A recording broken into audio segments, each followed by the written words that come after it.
Hello YouTube, this is BET Most Wanted, aka M-Point, and this video is a response to MAJISTY'S view on the current state of Kwaito music. I've been a fan of Kwaito ever since 1999, so I probably consider myself one of the biggest fans of Kwaito music. American fans of Kwaito music, I should add. But I heard MAJISTY'S views on Kwaito this morning. I listened to the video, and there were some great points that he pointed out. But unfortunately, there was also some other topics that I also disagreed on. And from his understanding, he mentioned house music.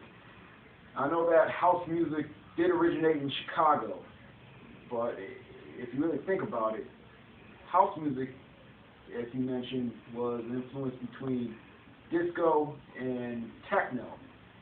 And the way I see it is that, techno coming from Detroit was a mix between new wave music. You had Kraftwerk, B-52s, Devo, and you had people listening to funk music. Parliament, Zap, Funkadelics, James Brown, and other great.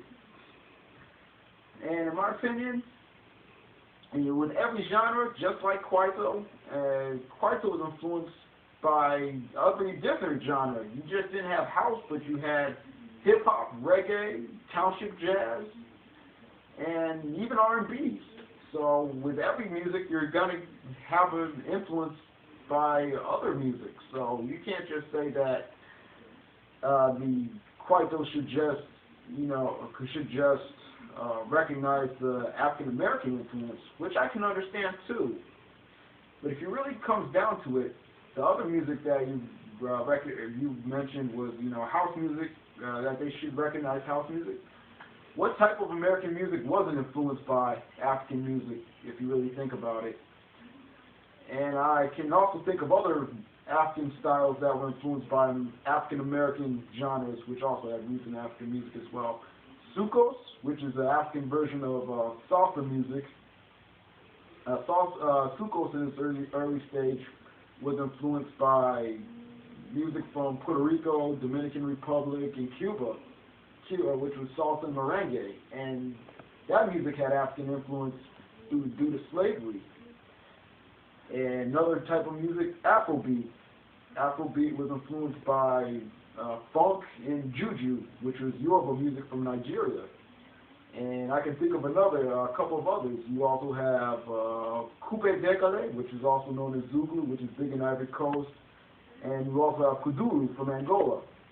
Those are all soca-based influence music, which is big in countries in the Caribbean, which all have music of African descent.